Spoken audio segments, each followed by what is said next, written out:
hardest part is figuring out what you want to master. Focus on your product. Can you tell somebody that they suck? You got to just go for this is exactly what I want to do for a living. You can't even tell somebody that their breath is life.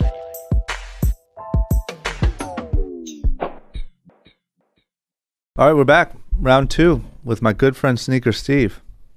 Yes, we're here.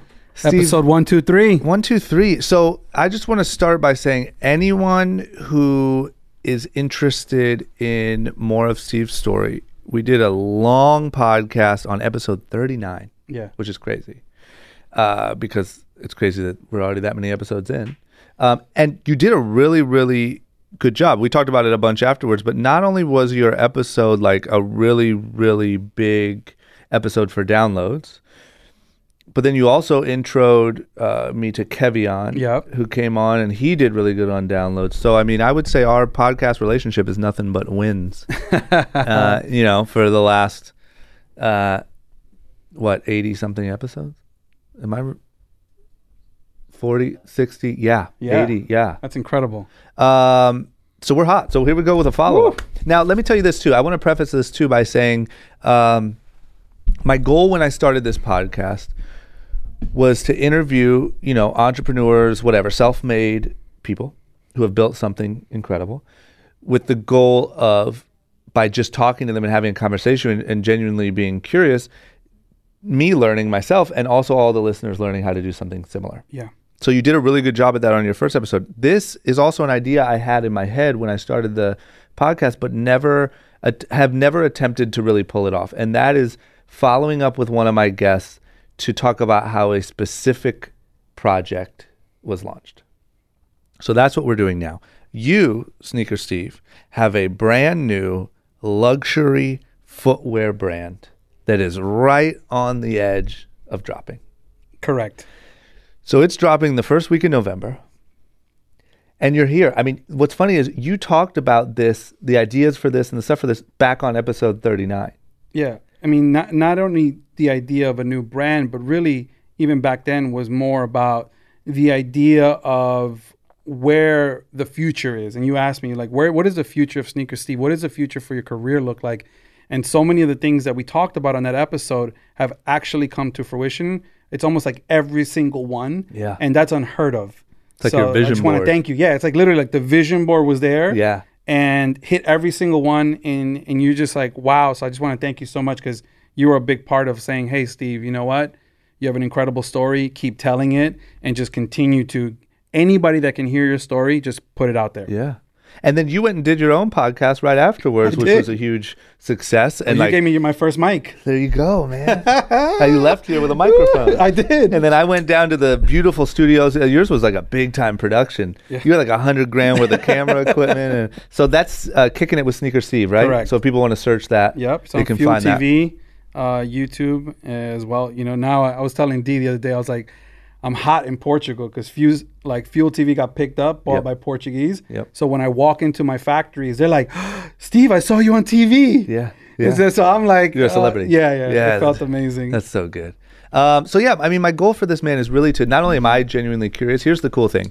You partnered with, my business partners and mutual friends and everything to do this thing. And so I've seen you for the last year, crossing paths in the hallway, little stuff, but I haven't really been like involved or don't know much about this process or the brand or anything. So this is my excuse to get caught up on it myself and just ask you all the questions that I have, but also try to show the listener how something like this is done. I think a lot of times, you walk through stores and you see all these brands and you see this stuff. And even on this pod, we talk about it a lot, but this is our chance to really go through it piece by piece and say, look, this is how it's done. All the way from idea up until a week before launch. This is how it all happened. So that's the goal. Amazing. So do you want me to start to for the listeners to start where I got to, how I got to? Yeah, I think what I want to do first is, like I said, if you want to listen to the full story, go to episode 39. But give me a quick rundown of your history in design, sneaker design, all this different stuff. Sure. So I've been now in fashion and footwear for over 20 years. Mm-hmm. Started working at a sneaker store for free when I was 16. That store then started to do very well.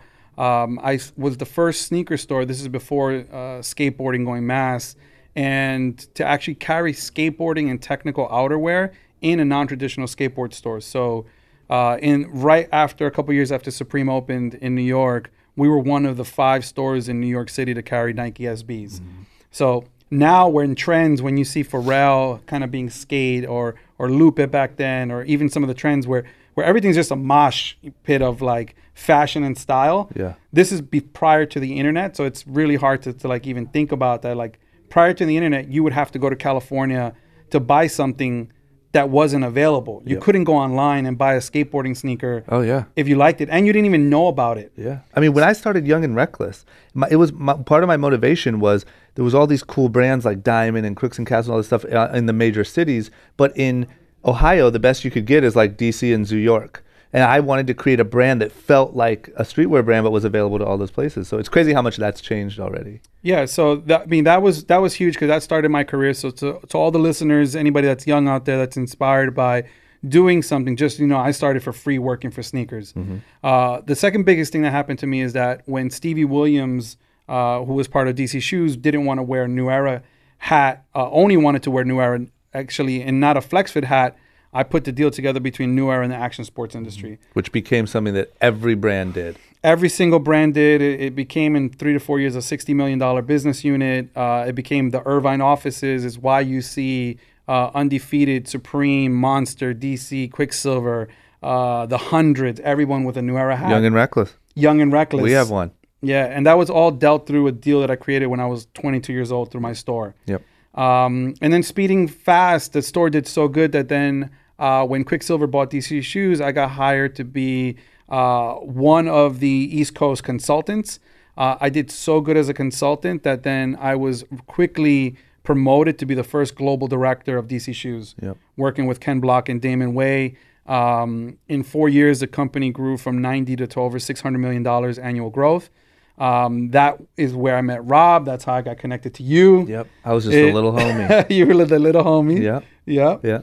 And it was a special time. It was me and John Buscemi that owns Buscemi. We were part of this special lifestyle segment of DC Shoes, and together and the rest of the design team with Colette and Joseph and Homie later, it actually grew where we were a part of helping Damon and Ken solidify the special projects program and launch a shoe at Barneys, or launch a shoe at Colette, or Dover Street Market, or Atmos in Tokyo. Things that DC Shoes, a skateboard company, never could do by themselves, and really helping Damon, with his incredible network. He did the first Cause shoe. Cause is super hot, but you got to give credit to Damon for being one of the first ones to do the Supreme sneaker, first to do Cause, first to do Shepard Fairey for Obey. So I was part of just this elite group and traveled the world. So from there, as a young entrepreneur, I just saw the opportunity. I said, okay, great. They're making $600 million a year. Yeah.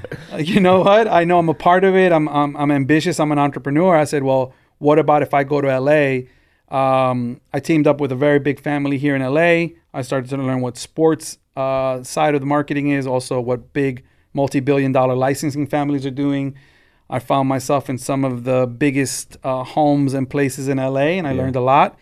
And I had aspirations always to start a footwear company, so I partnered at that time, this is about 9 years ago, with my partner, Javier Laval, Maddie, Joshua, and Sonny.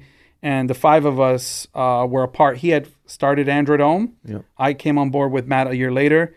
We were all part in offices on Fairfax, which is incredible. So companies like Android Home, Crooks and Castles, The Hundreds, Diamond, Black Scale, and Fear of God started in like 100 square foot, 200 square foot offices on the second floor on Rosewood in Fairfax. And now it's just like the epitome of like the biggest, fashion insiders of the world today. So it was all started back then. It was a very special time. And, Don C and Kanye and a lot of people were coming here to LA to move. Me and Buscemi, we all kind of went to LA. And then I moved to China. And that was to develop Android? That was to develop Android Home. And how long did you go there again? A couple years? 4.5 years. Jesus. That is dedication. Yeah. You know what I mean? So to all the listeners, ni hao, 我会说一点点中文.我的名字叫史蒂夫，很高兴认识你。 That's a pro. That's a guy who spent 4.5 years at factories. Yeah. You got to Let know me how walk to into a speak. factory and say that. Oh man. Yeah. So you went there too, and was that just like, look, this is what it's going to take. I'm so willing to do whatever it takes to make this thing crack off that I'm just going to commit to it. I mean, it's just a big commitment. A couple of things, I think one is necessity creates what your reality is going to be. If you really want something, we knew that we needed funding. We knew that we needed support. We were an independent company at that time. We needed financial backing. We needed to be quicker. We needed to be more resourceful. We needed better quality. We just needed everything, right? Because we were at that time doing a $200 to $400 sneaker. Yeah. So that was a big thing. And it was right after the recession, after 2008 hit. So for me, when I went to China for the first time, Javier had factories there. I was like, oh, wow, like this is fast. Yeah. Like China works. They work 7 days a week. So I'm in. Yeah. And literally on our way back, I said, Hav, I'm moving here. And he's like, yeah, whatever. Mm-hmm. I got back to the state and I was like, I told everybody, I was like, I'm moving to China. Yeah. And everyone's like, you're crazy, man. Mm-hmm. And I'm like, no, like I'm moving to China, bro. Like we're going to get this thing done. Yeah. And through that, we were able to like really just elevate the company and like get ourselves up and running faster, quicker. So it was just incredible because we grew pretty quickly being there, and it actually helped us a lot. Yeah. Is it one of those And I learned a lot. situations? That's what I was going to ask. Like, is it one of those situations, honestly, where, like, to do it over again, you would have done the same thing? Like, you learned enough that it was worth spending the 4 years away from here, away from all your family and friends? I've already discussed that internally with me, and I said I believe I stayed too long. Mm-hmm. I believe I could have done it in 2.5 years. Yep. Maybe 2, not 4.5. Got it. And the reason why is because I missed a big part of when the beginning of social media hit. Yeah. So I could have taken those 2 years when Instagram was just starting and everyone was getting on YouTube and taking that special time of the beginning of social media, and I didn't. I was more on the production side. Yep. So would you recommend someone starting? I mean, there's a lot of companies. Any company that deals with production and that stuff in another country, go fully immerse themselves in that world and understand it top to bottom, or no. No? No. What would you say to do? I would say, one, depending on your business model, is follow the winners. Yeah. Look at what they're doing. And then secondly is really take that to heart, emulate it, and find your superpower. So what can you do that no one else can do, that you do best? Yeah. Do that, and then build a team around you that can do the rest of it. Got it. And anytime that you feel resistance in terms of you see that something's not happening or just very difficult, then find like, why is this so difficult? Why is this so hard for me? And then really find somebody that can help you do it. Yep. And then do you remember what year you came back to the U.S.? Yeah, it's now it's about 4.5 years ago. Got it. Yeah. Got it. Which is like, I believe is like 2013, 2014. Got it. And then what happened so then you came back, Android is where you're spending all your time, right? Yep. And how did that play out? Like, what was the last, I guess, 3 years at Android? Yep. How did that go? Yeah, so what we did is basically, so I came back and then I just really found like this rejuvenated space. The air is nicer here in LA. It's just better overall living conditions. I started to really focus on moving the production from China to Europe. Yep. So we moved the manufacturing to the best factories in Italy and in Portugal, and really learned how that works. Yep. How do the Italian and Portuguese production, how do the best factories in the world work? And also understanding, okay, for us, being in this middle space didn't really work. When we created a product that was superior, that was made in Italy, it's hard to like negate it. Mm-hmm. So you can be like, I don't like it, but it's still nice. Yeah. Yeah. So there's something there. It's just like, it's untouchable. They just do it better there? Just better. Yeah. Yeah. It's just better. Yeah, because obviously I don't know much about footwear, especially luxury footwear, but like I know, one thing I do know is that all luxury footwear is made there. Yeah. I mean, just easy way to think about it is like, have you ever been to the best Italian restaurant in your life and had a pasta?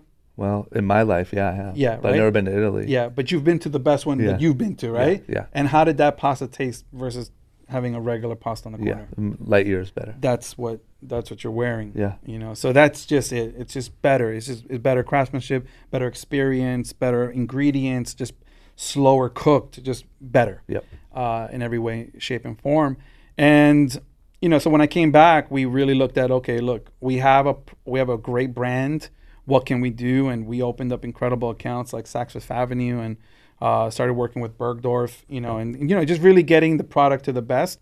But ultimately, it's really difficult to grow a brand by yourself as an independent company. Yep.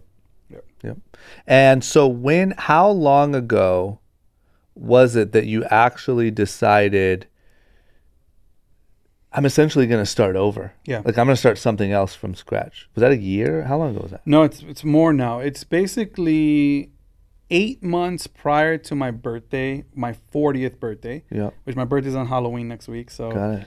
Happy birthday. Happy early so birthday. 8 months past last year. Got it. Right? So October 31st, I turned 40 last year. And 8 months prior to that, I spoke with the team and I just said, hey, guys, I love you guys. Your family, you're my brothers, sisters, everything, you know.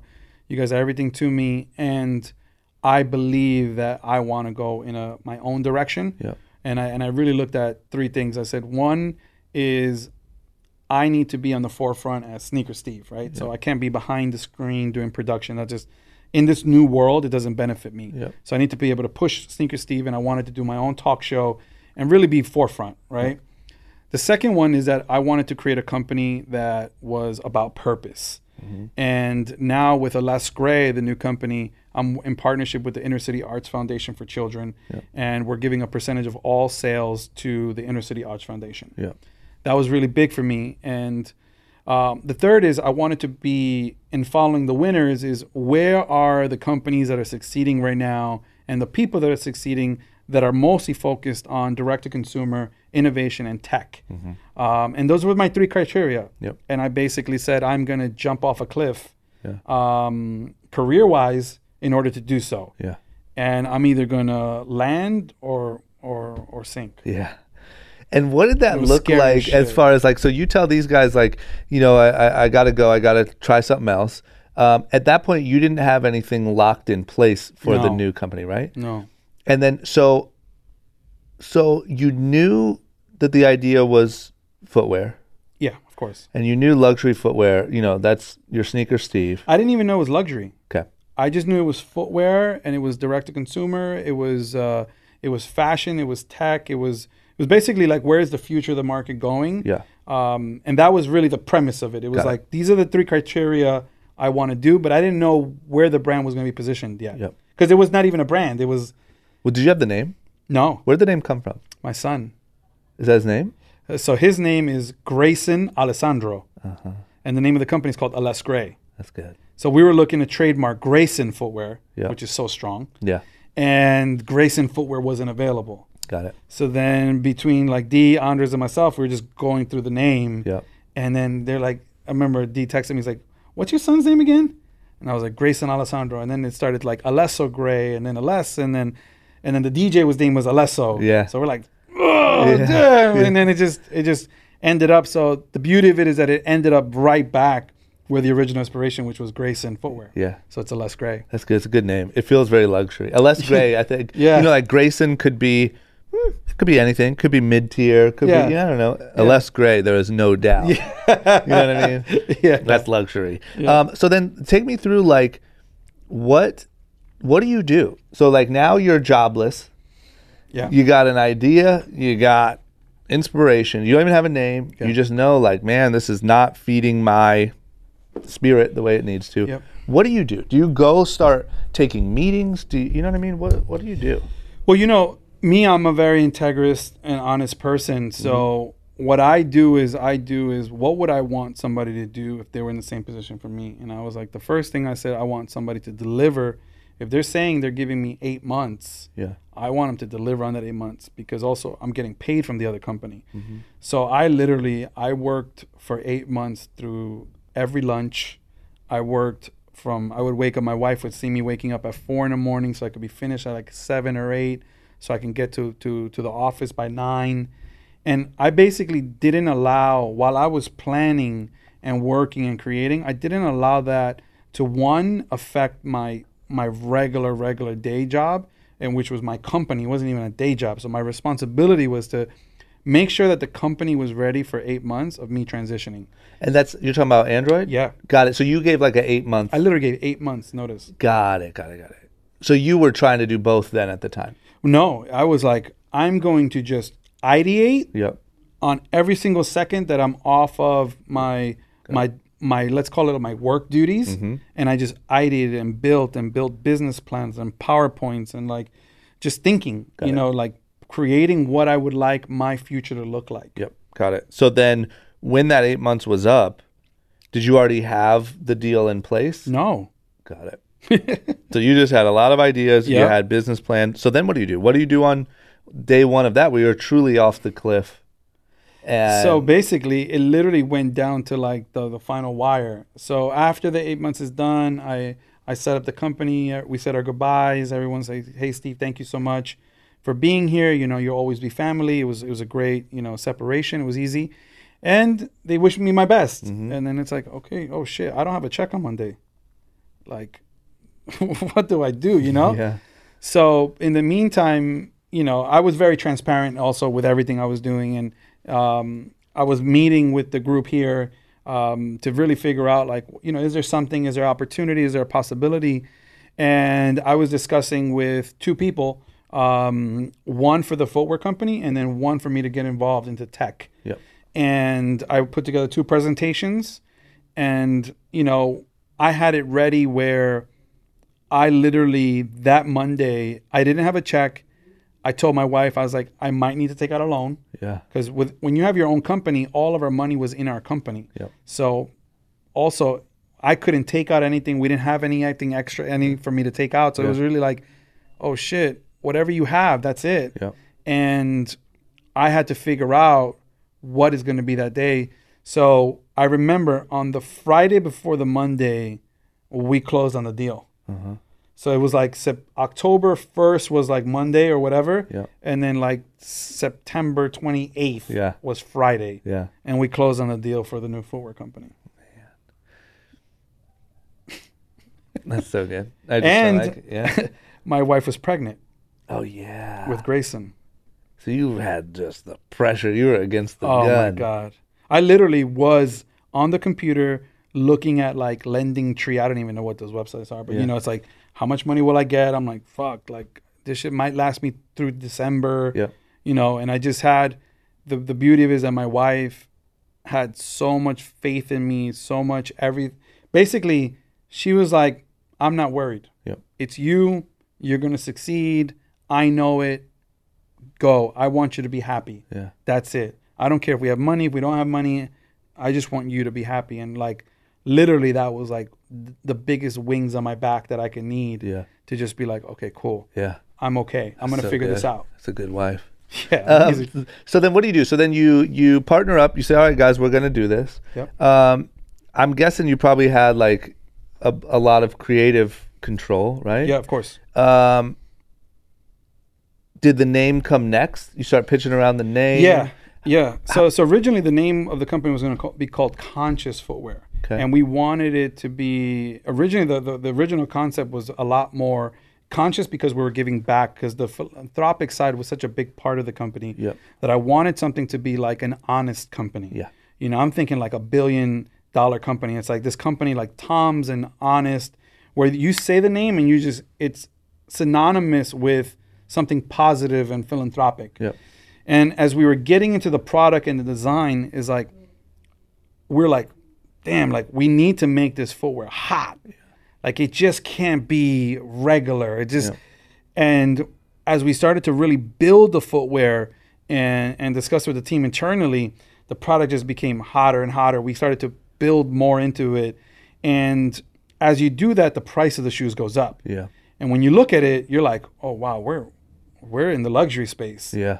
And then at the same time, we started to also see that where the name came in play. And then everything started to come together, and then we formulated what the company is now. Got it. So you let the creative kind of steer you into where you were going to land in the market. Honestly, it was more about the overall product. Yep. It wasn't even like we put creative in terms of like, okay, this is what it's kind of be. Mm-hmm. It was more product. It was like, let's make the most incredible, hottest product. Mm-hmm. And then actually that's why the success of the brand, I think, has been so fast, is because it's like you have this incredible product, and then it's amazing business model. Then it's really well structured. It's luxury, and it has this beautiful message behind it. And you're like, check, check, check, check. All the boxes are checked. Got it. And so does that mean then that as you start to design this thing, start to get it together, then do you start taking trips back to Italy and Portugal? Yeah. And I was on a plane within like weeks. And what does that look like? Because I've never, like I said, I've never been involved in a footwear brand.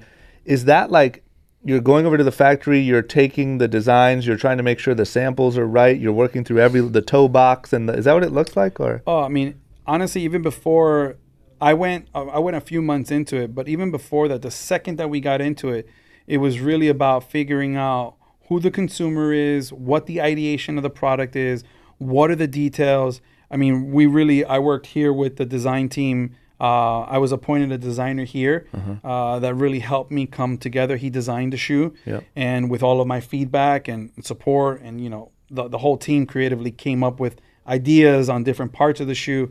But it's tireless. It was literally like debates, and like I would have literally like fights with like, no, that's not it. That's not it. That's not it.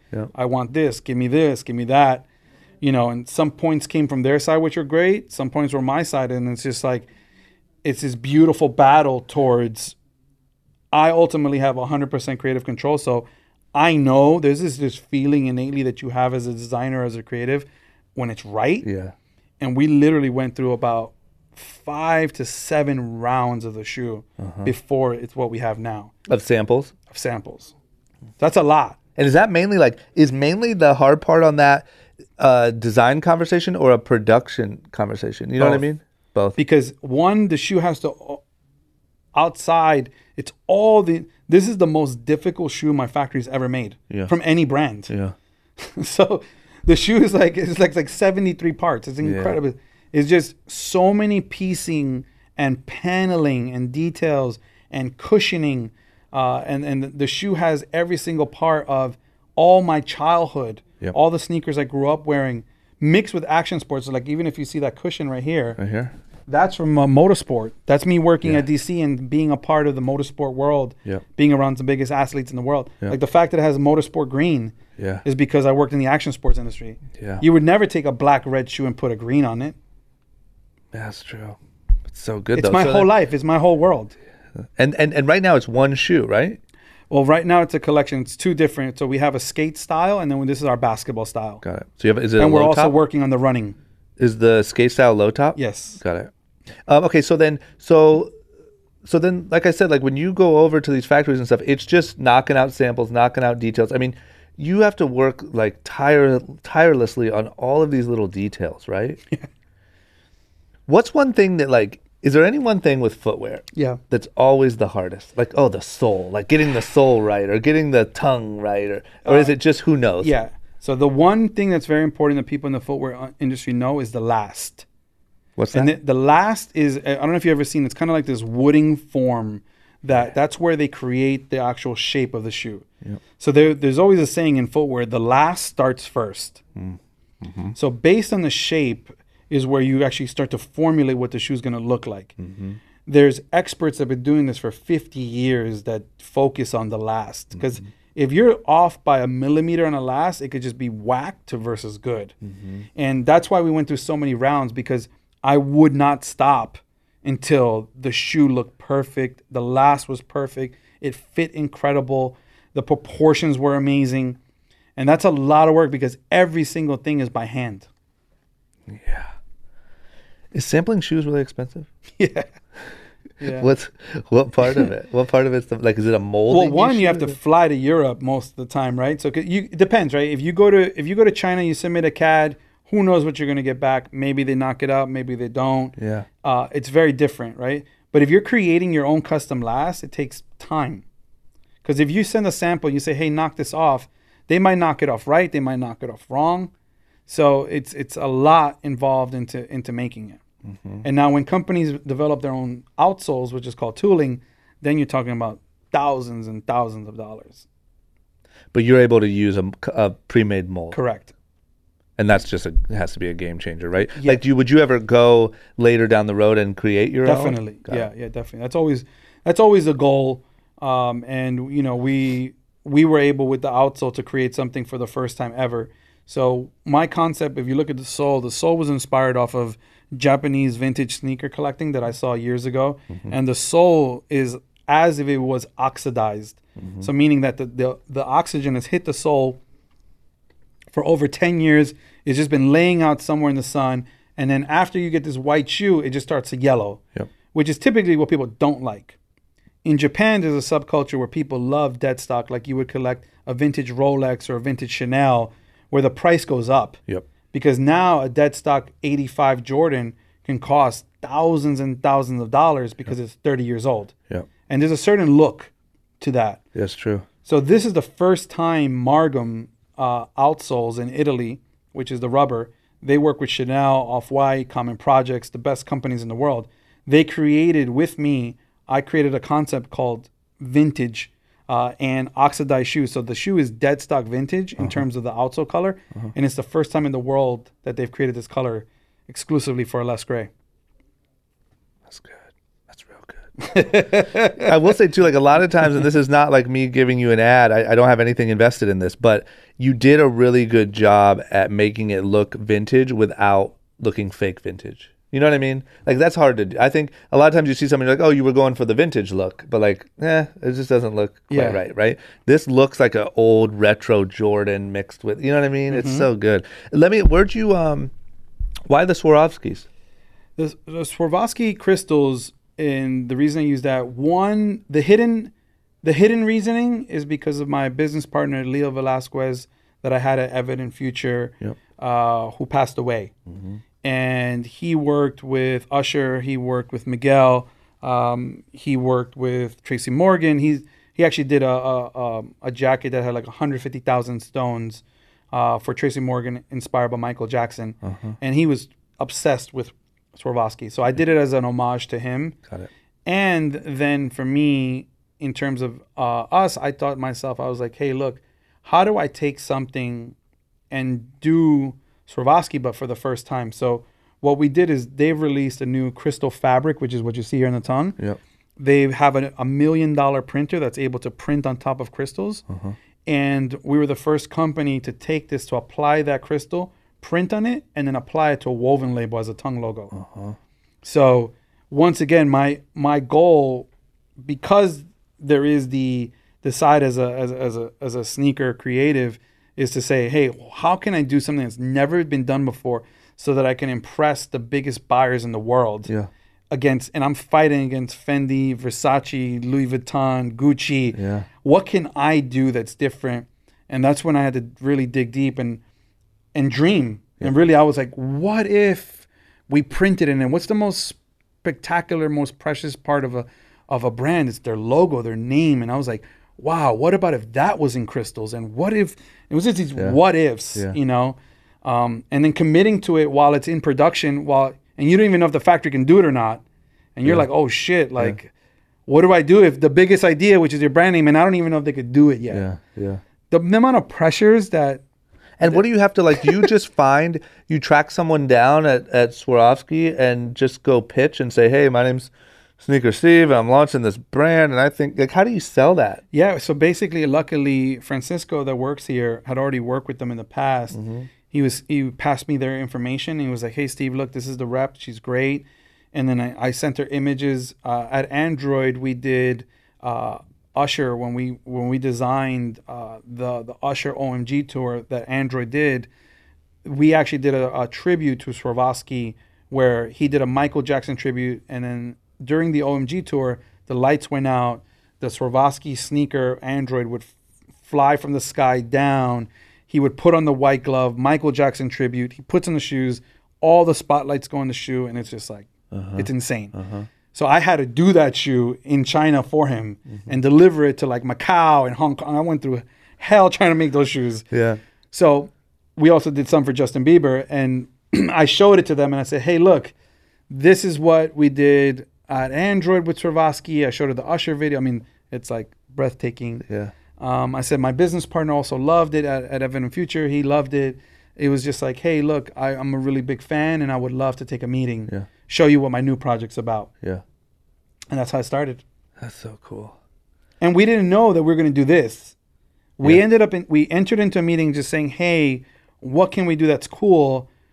And then completely to the left, this dream happened, and it was like, what if we could do this? And we went for it. And will this be on every pair of Les Gray shoes, like in all different models? That's it. That's so good. This is our branding.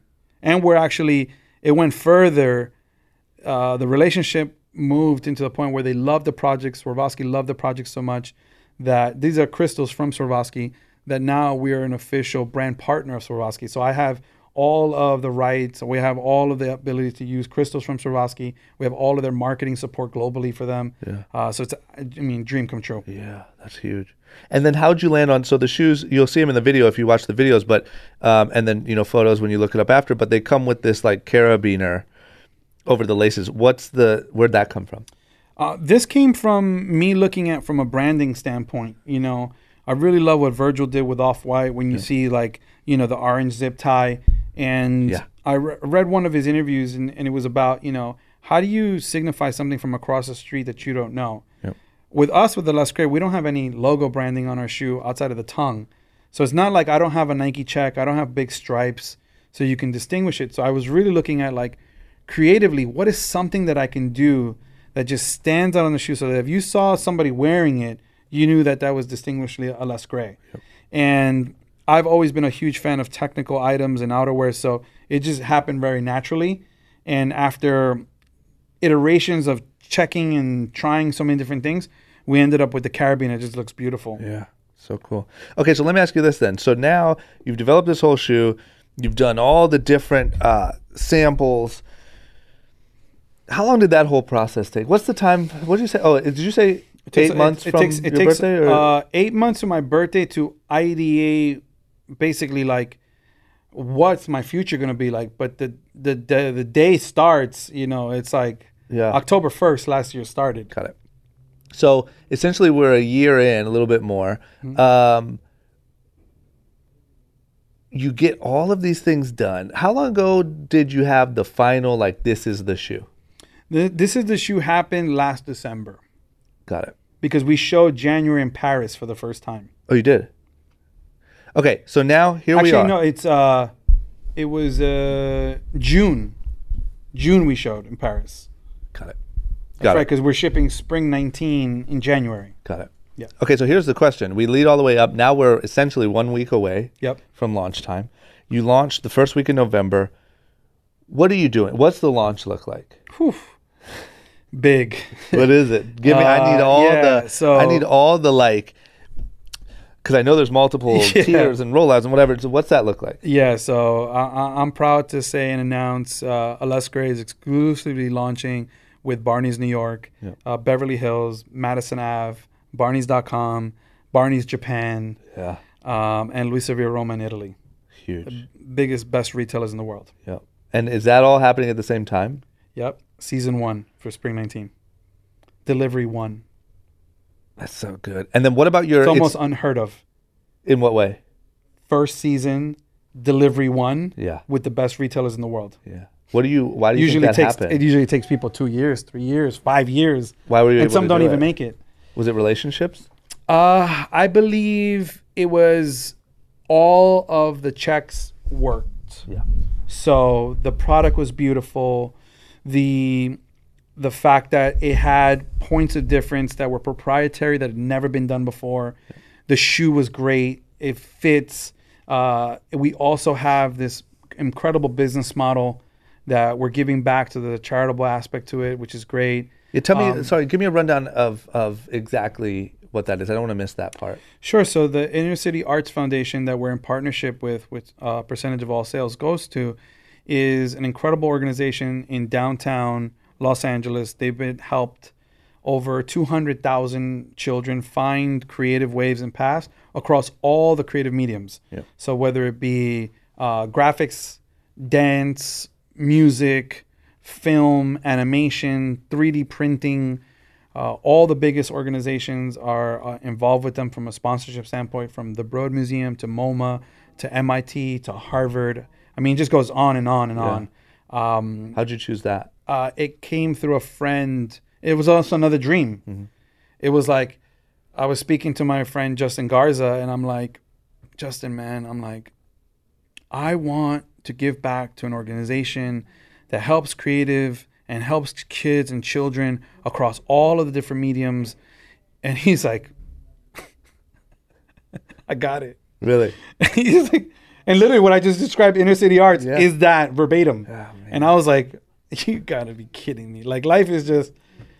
Yeah, when you're on the right thing, man. When you have it, I mean, I am a firm believer that when you know what you want and know what you're doing, like, things are going to start to show up. You know what I mean? As opposed to like, man, I wish someone would just help me.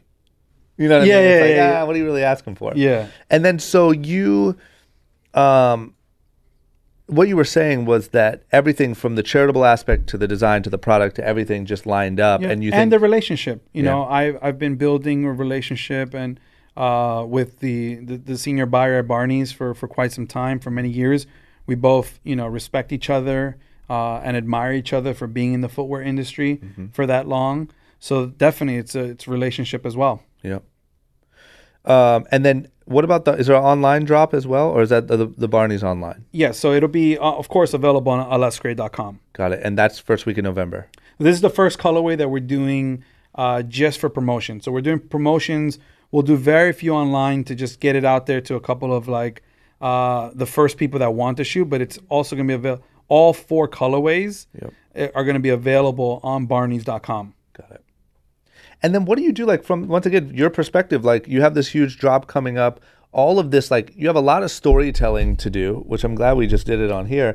But like, what do you do to support it from a marketing level? Oh, so huge again, man. Yeah. Yeah. So we're working very closely with our showroom, Lush Network, here in Los Angeles, and we've been ideating what the campaign is going to look like. So for the first campaign, we're shooting with Bloody Osiris, who is known to be Travis Scott's stylist and also working with Travis Scott's creative agency. Got it. So under a lot of the people under Travis Scott, you know, the Shaq Wests of the world. So Bloody Osiris is one of the premier, to me, I believe, one of the most visual icons in terms of his style and fashion. Yep. And all his followers, works closely with Virgil and the whole group in terms of what is the future of what looks are supposed to look like in terms of our day-to-day now, like cutting edge looking. So he's just amazing. Yeah. And we're working with him. So he's going to be featured in the first campaign.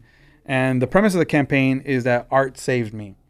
And overall, what I'm doing is I'm interviewing 12 different people along the paths of how did art save them. So for me, in my life, where I told you, I said, I'm working for free for sneakers at 16 years old. I'm getting paid 1 pair of Nikes to work at a sneaker store. And then me finding creative paths during my life has allowed me to create an incredible career where I've traveled the whole world and done just amazing things for myself by finding art. So art saved my life. I don't know where I would be without art. Yep. And so we're with Osiris, in his interview, we're doing it very much like documentary style.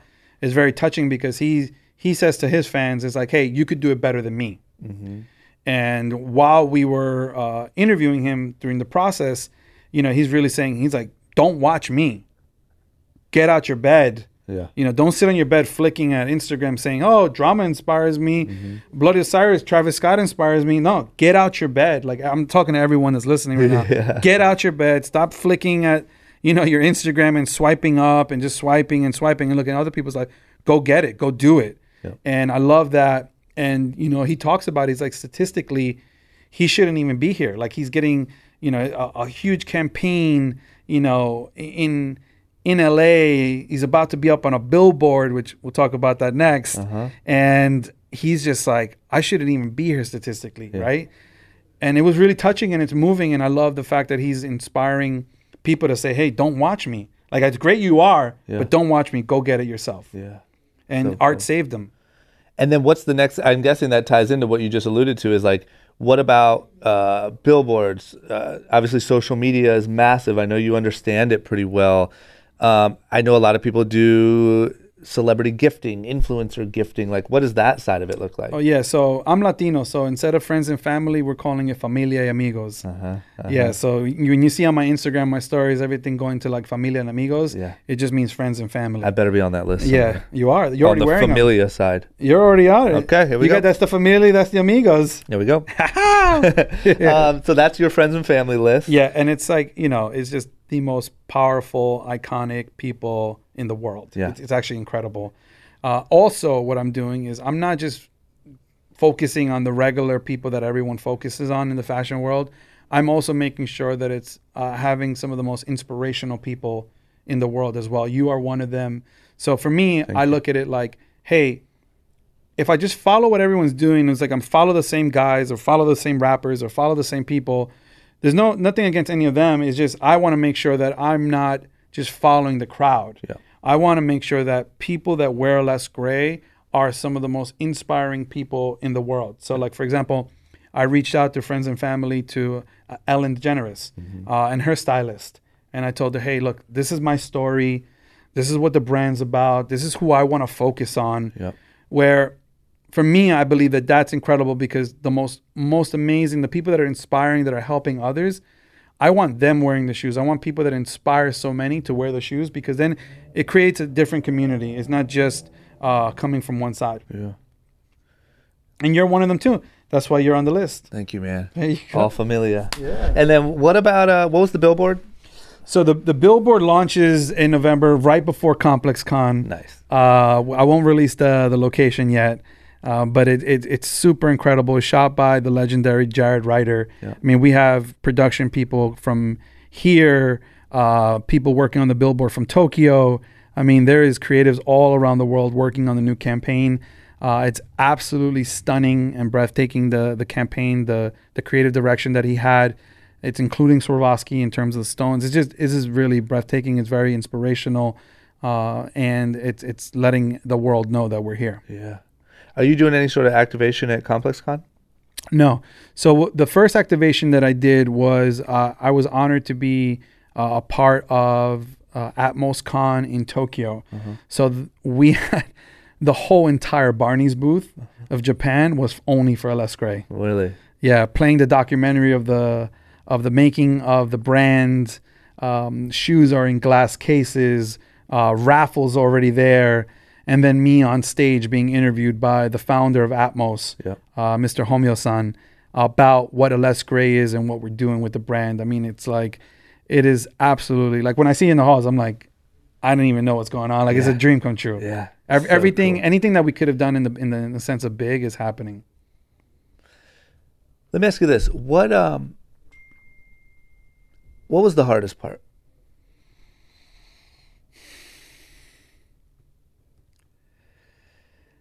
I believe the hardest part is, and I want to answer this correctly because I know that people are really listening to it, and give me a second. Let me think about it. Yeah, please. Yeah, because there's like,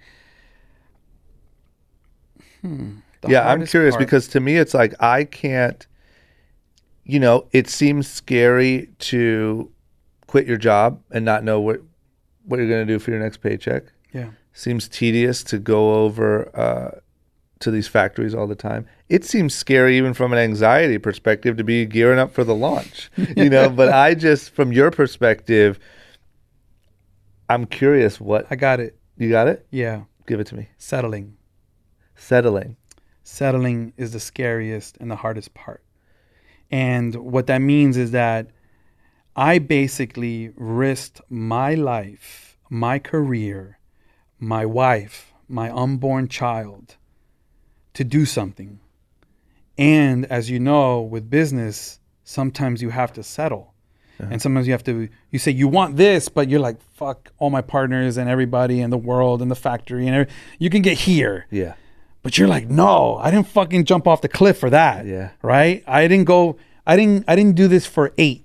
I went for 10. Yeah. And there were times where I was during the process, I'm like, fuck, I'm only at an 8. Yeah. And oh shit, like, is that okay? Like, what do I do? I'm not okay. And like literally like inside trembling, like, no, that's not what I want. That's not what I did. And this is my life and this is my career. This is a 20+ year career. Like, no. Yeah. And the hardest part is like that. Yeah. That pressure. But what do you do? How do you deal with it? I just kept going. Yeah. I was like, I'm not stopping. Like I could have stopped in round 4 of the shoe. Yeah. Imagine you're after like 7 months, you look at your partners and they're like, yeah, I could shoe have ready? a blister No. on my toe. no, shoe's not ready. Yeah. We got to wait. Yeah. Shoe's not ready. Yeah. We went to like literally round 5, like 6, and just being like, oh my God, am I going to just settle right now? Yeah. Because I'm at round 5 and it's not ready yet? Yeah. After you've done like 7 months? Like, you know what I mean? Yeah. Like Yeah. that. And I believe that those conversations are the hardest part. And I just said no. Yep. And then when I saw the shoe, the way that it is on your foot now, I was like, oh. That's what I was going to ask. What was the best part? Was that the best part so far? I mean, that's just one of them. Yeah. And then settling on the business model. Yeah. Like, I wanted it to be a charitable cause, and that's the only reason I wanted to do it. Mm-hmm. That was it. And does anybody care? Meaning like, does somebody want to invest into that? Yeah. And I said, I don't care. Yeah. This is the model. Like, the model will be that we have built into the whole company is that a percentage of all sales goes to a charitable foundation. And that is the model. Like, there's no, and what about if somebody like, you don't get the deal? Yeah. Yeah. That it's going to your core, your essence, your heart, and saying, I don't care. This is what I want. This is what it is. And just going for it and knowing that it's going to be okay. That's the real. Okay, here's another one. This is a good flip on my go-to ender question, right? If you could go back in time to the day where I'm going to say, because I love to pick the day, you're walking into the Android offices, about to put in your 8 months notice and really put into motion this whole thing. If you could go back and stop yourself outside the door and tell yourself anything now knowing this whole process, what would you tell yourself?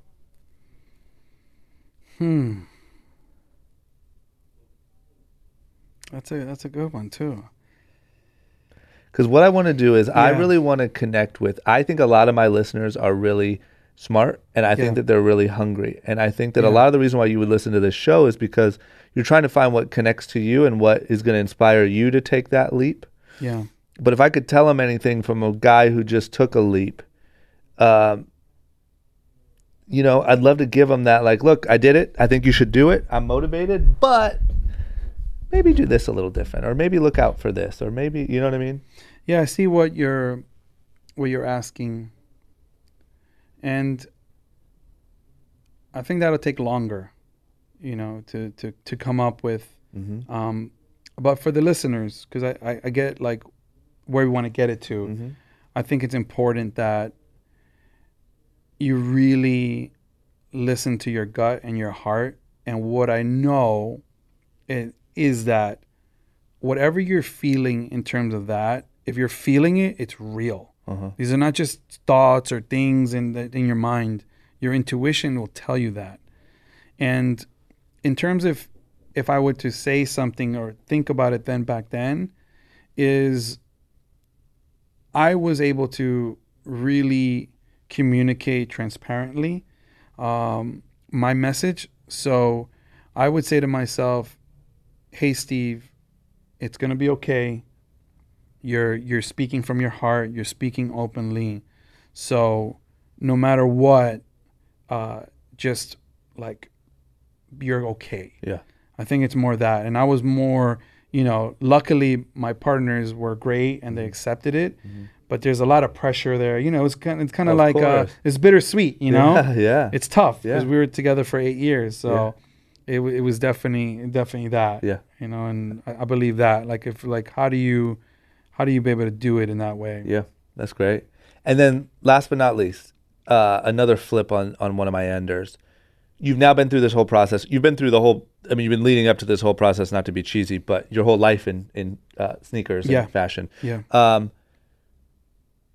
I know that this point is so exciting because you've now done all the work, you have everything ready to launch, and just like art, like there's a part of it that you put it out to the world and you don't know what's going to happen, right? What do you foresee for the next 5 years of a Less Gray? Where do you want to take it? What do you want to do? What does a Less Gray look like over the next 5 years? Yeah, so that's something I think about a lot. Mm-hmm. And what I see over the next 5 years is us helping and using sneakers as one of the most highly traded commodities in the world to do better. Yeah. So I always say that sneakers are my vehicle for positive change.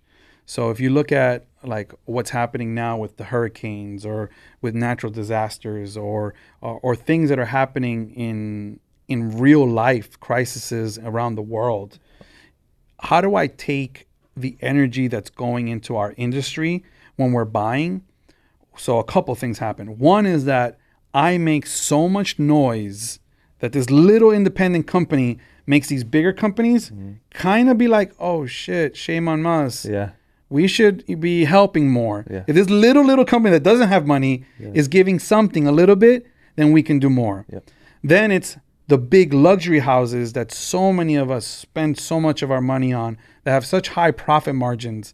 Hey, why don't you look back and give more, you know? Yeah. And some of them do. So it's not about all of them. Yeah. But I think that if there's more consciousness towards helping and giving back, that could be one. The other one is like looking and teaming up with some of the biggest artists, musicians in the world and saying, hey, look, don't give me money, right? I have a sneaker that's traded for $500 to $1,000. Yeah. Kids are buying sneakers all day on StockX, on Stadium Goods, on Flight Club, right? For $500 to $1,000 is like the new norm. Yeah. What about if we sold 100,000 pairs of sneakers and we gave it towards something that was happening in the world, like a crisis? Yeah. And 100% of the proceeds went there. Yeah. Then the business model is actually changing the world. Yeah. Sneakers can change the world for a positive. Yeah. And in hip hop, in our community, and in music, sneakers is one of the most valuable commodities in the world. Yeah. So I see in the next 5 years as sneakers being a commodity towards positive change in the world. Yeah. Nailed it. I mean, I'm excited. Yeah.